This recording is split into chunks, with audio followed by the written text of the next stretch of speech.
எடப்பாடி அருகே பூலாம்பட்டி பேரூராட்சிக்கு ரூபாய் 1.14 கோடி மதிப்பீட்டில் புதிய கட்டிடம் அடிக்கல் நாட்டி பணி இன்று துவக்கம்.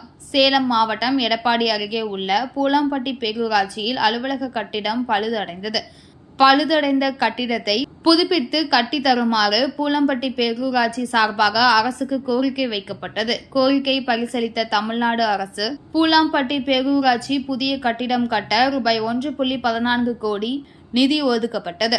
தமிழக அரசு ஒதுக்கிய ரூபாய் 1.14 கோடி திட்ட மதிப்பில் புதிய கட்டிடம் கட்ட நிதி ஒதுக்கப்பட்டு ஒப்பந்தம் விடப்பட்டது. இன்று புதிய கட்டிடம் கட்ட பேரூராட்சி செயல் அலுவலர் அசோக்குமார் முன்னிலையில் பேரூராட்சி தலைவர் அழகுதுரை அடிக்கல் நாட்டி புதிய கட்டிடம் கட்ட பணி துவங்கப்பட்டது. புதிய கட்டிடம் கட்ட அடிக்கல் நாட்டும் விழாவில் பேரூராட்சி துணைத் தலைவர் முரளி, திமுக ஒன்றிய செயலாளர் நல்லதம்பி, பூலாம்பட்டி பேரூராட்சி ரஹீம்கான், பேரூராட்சி செயலாளர் பழனிசாமி மற்றும் பேரூராட்சி வார்டு உறுப்பினர்கள் மற்றும் திரளான பொதுமக்கள் கலந்து கொண்டனர்.